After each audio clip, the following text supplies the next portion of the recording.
I didn't say anything when she shoved the plate into my hands. I didn't flinch. I didn't move. I just stood there, staring at the tiny plastic fork buried in a slice of lemon cream cake with gold flakes, and my own reflection wobbling in the gelatin glaze. Around me, people were laughing. Not belly laughs. Not warm, genuine joy. The kind of laughter that's sharp at the edges, like glass clinking too hard. Her colleagues. Her boss. Even the bartender. But what cut the deepest wasn't the laughter. It was her voice. "Here's your cake, loser," she said, grinning, arms wide like she was hosting some twisted game show. The word loser hit like a slap. And everyone saw it. Everyone saw me just stand there, holding the plate, blinking like an idiot while my wife celebrated her promotion and fed me to the wolves. And just 6 feet away, my parents sat frozen. My mother's hands clutched her purse like it was all that kept her upright. My dad, I don't even know what was on his face. Disappointment? Pity? I should have left right then. But I didn't. I stood there for another 10 minutes while she wrapped herself around her co-workers and clinked glasses with the guy she insisted was just a mentor. The same guy she once asked me not to message directly on LinkedIn because he's really private.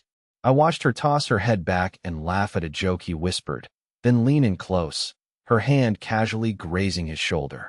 The slice of cake in my hand melted untouched. I walked to the nearest table, set it down, and left the party without a sound. No dramatic exit. No confrontation. Not even a text goodbye. She didn't even notice. When I got home, I sat in my car for 37 minutes. I counted. My phone buzzed once, Uber Eats promo. Nothing from her. I walked into our apartment, still silent, still shaking, and dropped my keys onto the counter. We once argued over whether to decorate with plants or books. I chose plants. She put books. Not books she read, just ones with gold lettering that matched the rug. I don't know what made me do it, but I opened my laptop and typed her work email into Google Drive. She'd shared files with me before. I clicked the folder labeled Presentation Drafts. Then inside it, another folder, Q3 Internal. Then I found something she never meant to share. A PDF with the title, Risk Management, Client Confidentiality and Office Ethics, Disclosures to Avoid. Inside, screenshots. Screenshots of messages. Screenshots of her messages. Marlene's messages. To a number saved as, do not text. She did text. A lot. One message from last week read, "He's so pathetic he clapped when I came home with leftovers." Another, "Can't wait to finally be done with this husband roleplay. After the promotion, it's all mine." And the worst one, "He doesn't even know. I humiliated him in front of everyone, and he smiled." I swear, I almost felt bad. Almost. I stared at that line until my screen dimmed from inactivity. Then I woke it up and forwarded the file. To myself. Then her boss. Then HR. Then I wrote a very short message and scheduled it to hit her inbox at exactly 7:45 a.m., just as her team would be getting their coffee. It read, "Here's your cake, partner." By 8:06 a.m., the first call came through. Then a text. "Gideon, what did you do?" Then more. 33 by 8:30. 79 by 9:10. 200 and counting by 11 a.m. But I didn't answer any of them. Because I wasn't done yet. I didn't sleep that night. Not a wink. I just sat in the dark living room, listening to the hum of the refrigerator, occasionally watching my phone light up with another text from her, like some flickering pulse of guilt. 117 unread messages before sunrise. And still rising. I had scheduled the email to send at exactly 7:45 a.m. Just as she'd be walking into her office wearing that smug smirk she always saved for Monday mornings. I imagined her sliding into her desk, coffee in one hand, then pulling up her inbox. I imagined her eyes scanning the subject line, cake, and clicking it without hesitation. And then the color draining from her face. The file I sent wasn't just screenshots. I'd stitched everything together into a clean, corporate-friendly PDF. No insults, no angry comments. Just cold evidence.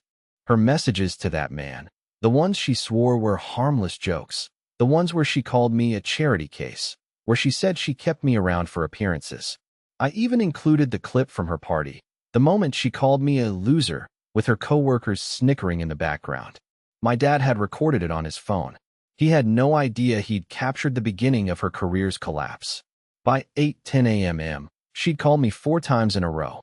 By 8:17, my phone buzzed with a new message that just read, "You didn't." I didn't respond. Not yet. At 8:43, she left a voicemail. I didn't listen to it right away, but I remember the transcript preview that popped up on my lock screen. They call me into HR.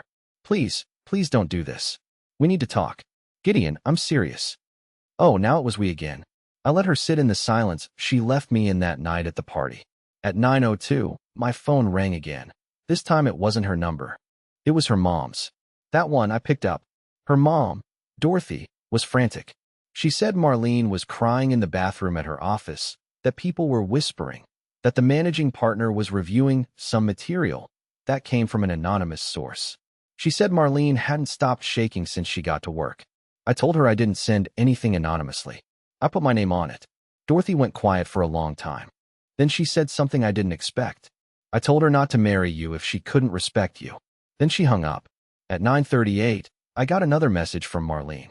This time, it was a wall of panic text. Apologies, denials, bargaining. She said she didn't mean it, that it was just jokes between colleagues, that I was misinterpreting everything. She begged me not to respond to HR if they contacted me again. But the best part? The accidental screenshot she attached near the bottom.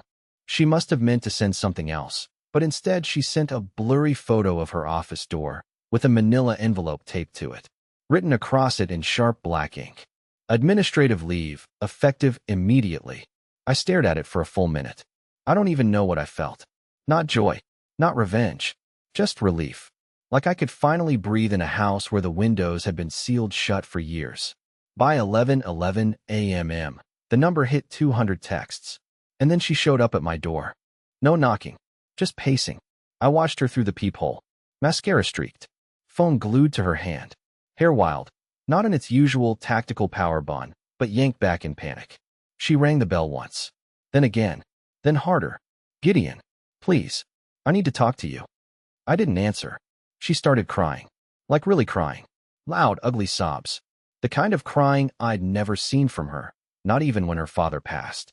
She kept saying, "You didn't have to go nuclear. We could have worked through it. You didn't have to ruin everything." I almost opened the door. Almost. But then I remembered the way she grinned when she handed me that plate at the party. The way she let everyone laugh. The way she didn't even look at me after. I sat down on the couch, out of sight, and texted her back one word. Leave. She did. Eventually. But what I didn't know then was that her HR crisis was just the beginning. What came next would make her spiral faster than either of us expected. It had been 3 days since the rooftop party. 3 days since I walked out with my dignity in pieces and came home to find the pieces of her life scattered all over mine. The texts finally stopped. Not because she gave up, but because her number was blocked. She tried emailing after that, then calling from a work line. Then her sister messaged me on Instagram saying, "You're overreacting, Gideon." She was just stressed. You humiliated her with that HR stunt. I didn't reply, but the part that stuck with me was this. You humiliated her. Not she humiliated you first. Not she shouldn't have said what she said in front of your parents. Just me. Like I had started it. That's when I knew how far the rot had spread. So I stayed quiet. I didn't tell my friends what happened. Didn't call my parents back. Didn't reply to anyone. I just cleaned. I started with the kitchen. Then the bathroom. Then our shared bedroom. Or rather, her bedroom now. And that's when I found it. Behind her shoe rack, wedged under a duffel bag she hadn't touched in months, was a thick cream-colored envelope. Not sealed, just folded shut. Inside were printed hotel receipts, boarding passes, and handwritten notes addressed to someone named Bennett. I stood there, holding the papers with latex gloves like they were radioactive. The earliest one was from last October. 10 months ago. A flight to Denver. A weekend conference she told me was part of her leadership course. Turns out, she was in Aspen, at a ski resort, with Bennett. The note on the back of one receipt read, "Same room next time. G still thinks I'm presenting at the summit LOL." That LOL, at the end, it destroyed something in me. But it wasn't just the trip. It was the fact that she'd kept all this. Physical copies. Like she wanted to relive it. Like she was proud of the lies. I scanned and backed everything up. No more emotional decisions. Everything from here on out would be quiet, methodical, traceable. Because now it wasn't just about embarrassment. It was betrayal. Long-term. Intentional. Planned. Later that night, I got an email from an address I didn't recognize. The subject line was, You don't know me, but I know Marlene. My stomach turned. For a split second I thought it was spam. But I opened it. Inside, a message that started with, I've been debating whether to say anything, but after what happened at the office, I figured you deserve to know the truth. It was from a man named Trevor, someone who worked under her at the firm, someone who claimed he had seen things, but always assumed they were consensual, until now. He explained that Marlene had been involved with someone internally, not Bennett, a third man, and that she had used her influence to get that person transferred after things got messy. He said HR had reopened a dormant complaint the same morning I sent the file, that my email had triggered an internal audit. She wasn't just on leave. She was under formal investigation. I felt sick, not because I doubted it, but because it confirmed something I had quietly feared for years, that Marlene's success wasn't just hers. It was built on manipulation, whispers behind glass doors, and secrets layered so deeply that even she had started to forget what was real. Trevor sent me a voice recording too. I hesitated. I didn't want to press play, but curiosity beat out dread. It was short, just 24 seconds. Her voice, talking to someone, presumably the someone. He won't leave. He's too afraid to be alone. That's why I married him. Stability, not excitement. I needed someone who wouldn't ask questions. Then laughter, then silence. I sat there for an hour, just replaying those words in my head. He won't leave. Too afraid to be alone. And you know what? She wasn't wrong. I had been afraid. Afraid of rocking the boat. Of failing at marriage. Of being the guy who couldn't keep his wife happy. I thought if I just kept being patient, if I waited long enough, things would go back to how they were in the beginning. But the beginning was a lie. I just hadn't seen it yet. I wrote back to Trevor. Asked for more. He said he'd send it. Said he had screenshots. Meeting room logs. An HR memo with her name on it. And the words, pending disciplinary action. And then he said something I'll never forget. She's not who you think she is. And honestly, I think she's scared now. Not of losing her job, but of what you'll do next. He was right. Because for the first time since she cut that cake and called me a loser, I was the one holding the knife. 3 days after the envelope, after Trevor's email, after that voice note where she called me a stability puppet, I got a voicemail that she didn't mean to leave. I think it was a butt dial. Maybe fate. Maybe God. Maybe the universe just finally decided to hand me something raw, unfiltered. It was 5 minutes and 17 seconds long. No greeting, no Gideon, pick up. Just chaos. At first it was muffled movement, doors slamming, footsteps, then the unmistakable click of her pacing in heels. Then a voice. His voice. Bennett, I told you I didn't want to get dragged into this mess, he said, voice strained, annoyed, like he was cornered. Marlene snapped back. It's your mess too. You were the one who said I should be done with him. I didn't say ruin his life, Bennett hissed. You humiliated him in front of his parents. You turned your promotion into a roast. That wasn't smart. And now look what happened. My heart rate doubled. Then silence. Then her voice, quiet this time. You don't understand. He was never supposed to react. He always backs down. Always. I didn't think he'd do this. Do this. I sat on the edge of the bed gripping my phone like it might explode. I didn't even breathe. Then, in the voicemail, there was a second voice. A woman. I don't know who. Maybe someone in the background. Maybe another colleague. She said, Marlene, they're asking for your company laptop. It's urgent. A loud bang followed. A door slammed. Then the voicemail ended with her sighing. It's over. She was right. But she still didn't know just how over it really was. Because around that same time, I got a message from a name I hadn't seen in years. Chloe. Now, Chloe was a ghost from Marlene's past. The kind of friend who vanished after one messy trip to Vegas where something private went down and they stopped speaking altogether. Marlene told me once they had a falling out over boundaries, which I assumed meant one of them crossed a line. Turns out that line was me. Chloe's message started with, Hey, I know this is random, but I saw Marlene's name trending on LinkedIn. I have something you should probably know. LinkedIn? Trending? I went cold. I opened LinkedIn and there it was. Her firm had quietly updated the website. Marlene's name had been removed from the leadership page. Replaced. No statement. No farewell. Just gone. Chloe sent me a file. A saved conversation from 4 years ago. A group chat. Screenshots. Apparently, Marlene had made a bet with Chloe and another friend. This was before we got married. that she could get me to propose before New Year's, or I'll buy you both plane tickets anywhere. The messages included lines like, "I'm gonna marry him just to get out of debt," and "He's sweet but clueless, like a human security blanket." I remember sitting there, just staring at my laptop, my reflection dim in the screen. I had proposed on December 30th. That entire moment I thought was from love, was from a deadline. And all this time I had been wondering when our marriage fell apart, when in reality, maybe it was never whole to begin with. She came back to the apartment that evening. I heard her long before I saw her, the rapid thud of her heels up the stairs, the frantic rattling of the doorknob. I hadn't changed the locks. I should have, but I wanted to see if she'd come back thinking she could still walk in like nothing happened. And she did. The door opened, and there she was, hair a mess, makeup half melted, jacket slipping off one shoulder. She looked smaller, not in size, in presence, in power. The woman who once commanded boardrooms now looked like someone clinging to a raft in a storm. "Gideon," she breathed out, like she had just run a mile. I didn't say anything. She stepped inside like it was still hers. "I know I screwed up," she started. "But it wasn't what you think." I panicked. I said dumb things. I got caught up in the pressure and I raised a hand. She stopped.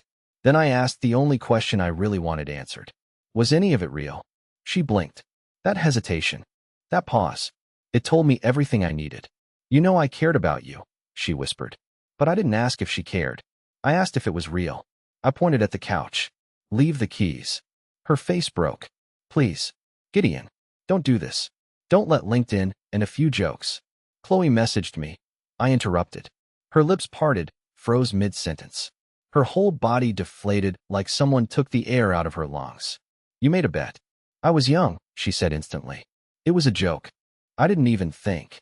"December 30th, I said. "That's when I proposed." "You said yes because you didn't want to pay for plane tickets." Her eyes were glossy now. I waited. She said nothing. So I pointed at the couch again. She left the keys. And as the door closed behind her, I felt something heavy lift from my chest. But what I didn't expect was what she would do next. Because when someone like Marlene starts losing, she doesn't cry. She plots. And her next move would turn into something I never saw coming. It didn't take her long. Just 48 hours after I told her to leave the keys and get out of the apartment, the first grenade dropped. Not from her directly. She's too clever for that. It came from a mutual friend, Jules, who messaged me a screenshot with the words, "Bro, what is going on?" It was a Facebook post. Marlene's. A long, polished, beautifully manipulative wall of text. Black background. White letters. A sad emoji in the corner. "This has been the most devastating week of my life. I've been betrayed by someone I trusted. I won't go into details, but when private marital struggles get weaponized and used to sabotage a woman's career, it says a lot about where we are in society. I'm not perfect, but I've worked too hard to be torn down like this. Please respect my privacy while I rebuild."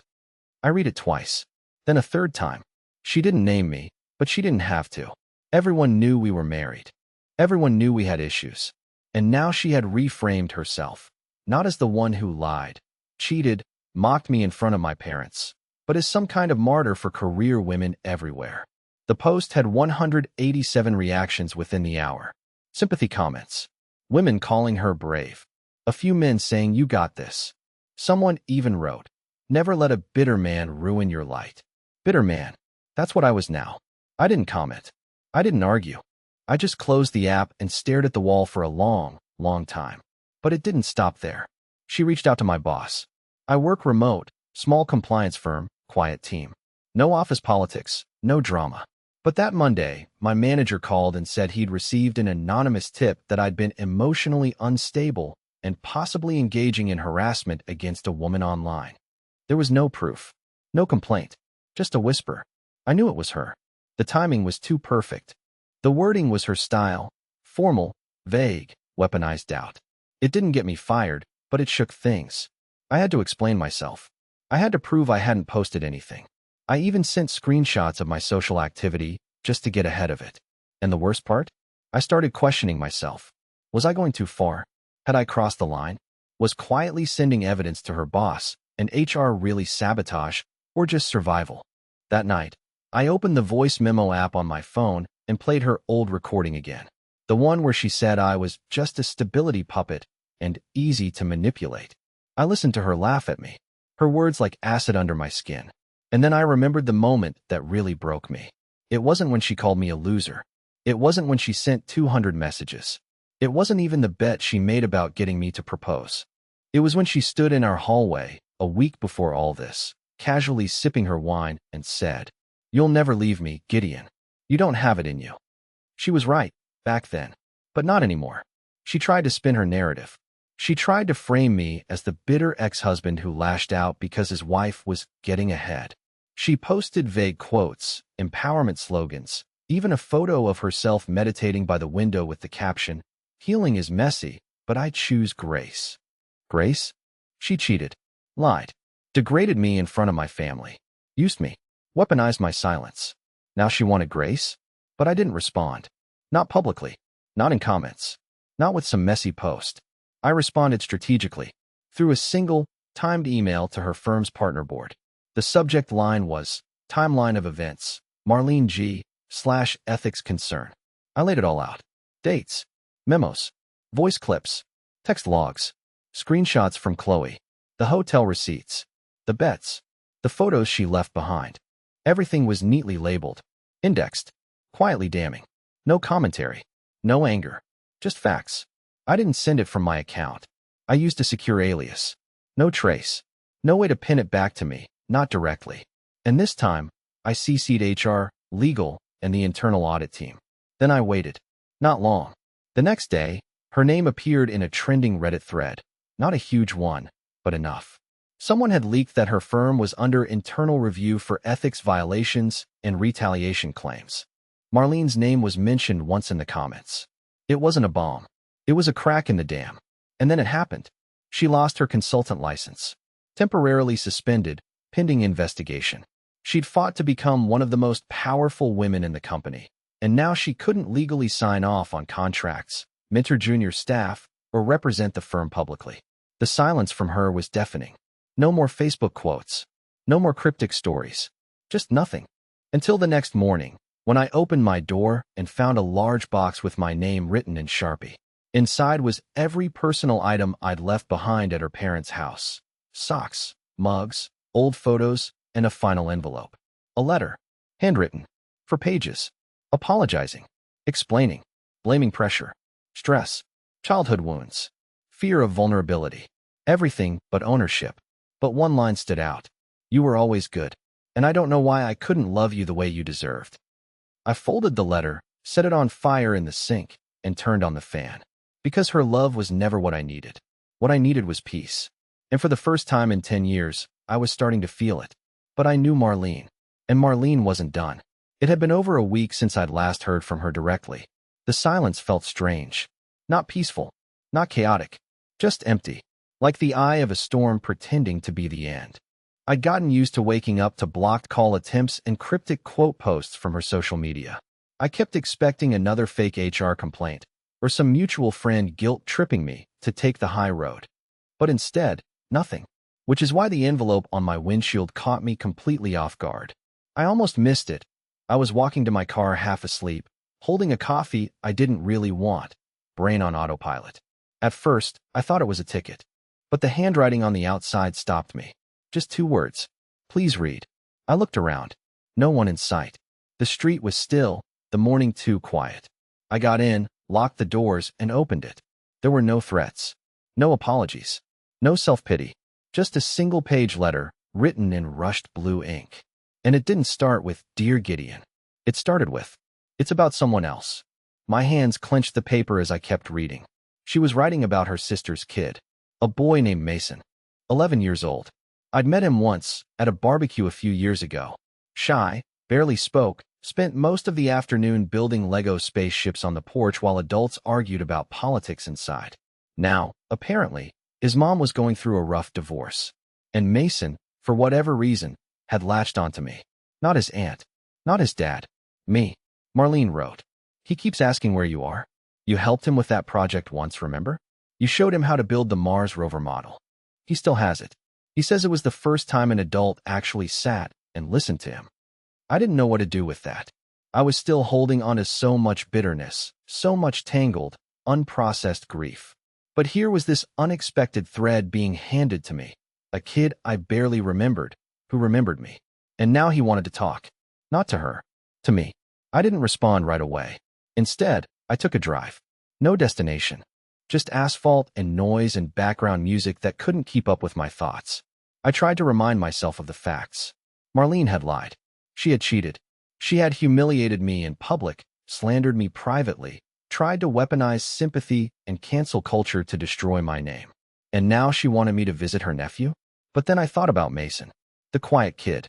The one I'd seen flinch when someone raised their voice. The one who stuck a post-it on my laptop that said, "Cool robot dude."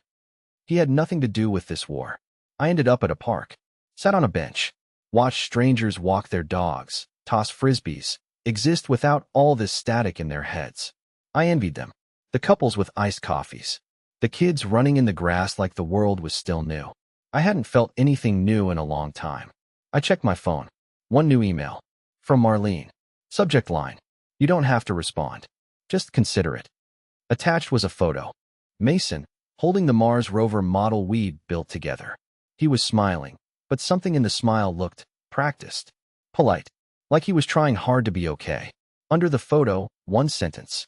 He says he misses the robot guy who made him feel smart. I sat there a long time after that. No anger, just silence. And I realized I wasn't even mad at her in that moment. I was mad that she knew exactly which part of me still had a soft spot. That after everything, she still knew how to bypass the walls I'd built. I didn't respond that day. I couldn't. But later that week, I sent a short reply. Not to her. To her sister. It just said, if Mason ever wants to hang out or build something again, I'm around. I'll keep it simple. No drama. She wrote back almost immediately. Thanked me. Said he talked about that day more than any other family memory. Said he was struggling, but maybe this would help. So I met him. We went to the Science Museum. I brought a small electronics kit. We built a flashlight together. He asked me why batteries worked the way they did, and I explained. He nodded like it made total sense, and it did, to him. He didn't bring up Marlene. Neither did I. But as we walked past a display of deep space probes, he looked up at me and said, "You don't have to be a real astronaut to help people, right?" I smiled. I think that was the first time I'd really smiled in weeks. "No, buddy," I said. "You just have to show up." And that was the moment I realized. This whole mess, the betrayal, the humiliation, the fallout, it didn't define me. But what I chose to do next would. And I wasn't going to waste it. Not on her. Not anymore. I should have known the silence wouldn't last. I had let my guard down. Not completely. Not enough to trust her again. But just enough to breathe without expecting a hit. After seeing Mason, I started sleeping through the night again. Eating properly. Laughing, even. Not because everything was healed, but because for once, I wasn't bleeding anymore. But then the trap came. And it came in the most human, believable disguise. Something I never saw coming because it looked so innocent. It started with a package. No return address. No branding. Just my name written on the side in handwriting that wasn't hers. I assumed it was from a client. Sometimes I get odd little thank you boxes for helping people with their compliance systems. I opened it in my kitchen without a second thought. Inside, a baby blue photo album. At first, I didn't understand what I was looking at. The first page was an old picture of me and Marlene at a friend's wedding, one I forgot existed. Then came another, me and her on a camping trip. Then another, our engagement party, my mom's 60th birthday, her graduation ceremony. Photos from over 10 years. Moments I had buried. Moments she was trying to exhume. Each page had a tiny post-it note attached. "I still remember what you said this night. It made me feel like I had a future. This was the first time I saw you cry. It broke me. You always gave more than you had. I never said thank you." I froze halfway through. Because I knew what this was. This wasn't an apology. It was a setup. It was the first part of a very deliberate attempt to repaint our history, to romanticize it, distort it, rewrite it. Not for me, but for anyone watching. I didn't know how yet, but my gut screamed that this wasn't for reconciliation. It was positioning. So I messaged Trevor, the guy who had first sent me the office leaks. I asked him plainly, "Has she said anything lately about trying to go public? Spin things?" His response came within 5 minutes. "Actually, yeah. She's been telling people she's writing a memoir. Says it's about power, healing, and the cost of loving weak men. There it was. She wasn't crawling back. She was setting the scene. Suddenly, the photo album wasn't sentimental. It was evidence staging, softening the narrative, laying groundwork. A rebrand. I nearly threw it out. Nearly, but I kept it. Not because I wanted to revisit it, but because I knew it would be used against me if I didn't control it first. Then came the call. Not from her. From my old therapist. I hadn't spoken to him in over a year. We parted on good terms, but life got busy, and I didn't keep up with the appointments. When I saw his name on my screen, I almost didn't answer. But something made me pick up. "Gideon," he said, voice calm, slow. "This is going to sound strange, but I need to tell you something." He went on to explain that Marlene had reached out to him, that she had asked, insisted, actually, that he speak to her on my behalf. Said she was concerned for my mental health. Claimed I'd been slipping into paranoia, and she was worried I might do something reckless. She framed it as a plea for help.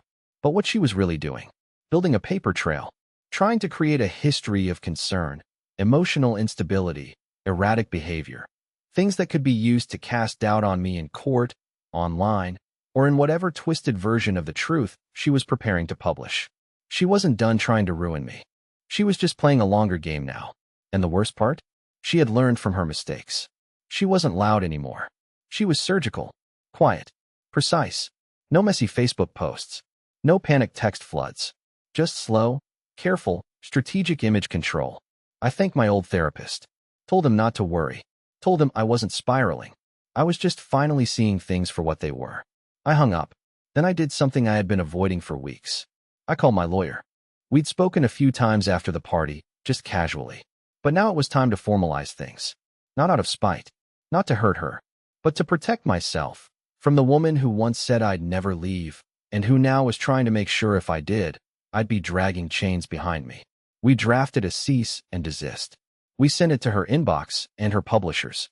We also filed a restraining request for third-party contact. No family members, friends, or former therapists to be used as concerned messengers. I took back the narrative.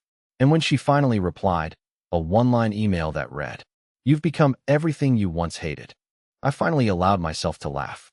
Because what I once hated was being blind, being afraid, being quiet while someone else rewrote the story of my life. And now, I wasn't afraid anymore. But I was prepared. Because there was still one more thing she didn't know. Something I hadn't told anyone. And that secret would change everything. There's something strange about the end of a storm. Not the silence. That comes later, but the moment right before it stops. The wind doesn't die all at once. It gasps, like it's not ready to let go, like it doesn't know what to do without the noise. That's what it felt like the day the email came through. It was from her publisher, officially withdrawing interest in the memoir. No lawsuit, no drama, just a sterile, professional message thanking her for her submission, but due to unresolved privacy concerns and escalating legal complications, they were terminating the project permanently. It was over. She lost her story. Because I had finally taken mine back. I didn't throw a party. I didn't post anything. I didn't text friends or celebrate with champagne. I just went to my balcony, sat down with a cup of coffee, and breathed for the first time without weight on my chest. But that wasn't the end. Because there's still the truth, the part one told no one. Not even Trevor. Not even my lawyer. Here it is. 2 months before her promotion party. The same party where she called me a loser in front of my parents. I had been quietly negotiating a contract of my own. Not for revenge. Not for anything dramatic. Just to leave. To vanish, cleanly and legally, from her world. What she never knew was that the company I worked for, the tiny compliance firm she barely acknowledged, was acquired by a larger cybersecurity group. And they offered me a position. A big one. Remote. International. Flexible. I said yes. Quietly sold my shares. Transferred everything. Started routing my paychecks through a private account. Had my name removed from our joint property paperwork. Bit by bit, I started disappearing from her world without a sound. The plan was simple. Wait until after her promotion, congratulate her sincerely, give it a month, and then have the cleanest exit possible. No bitterness.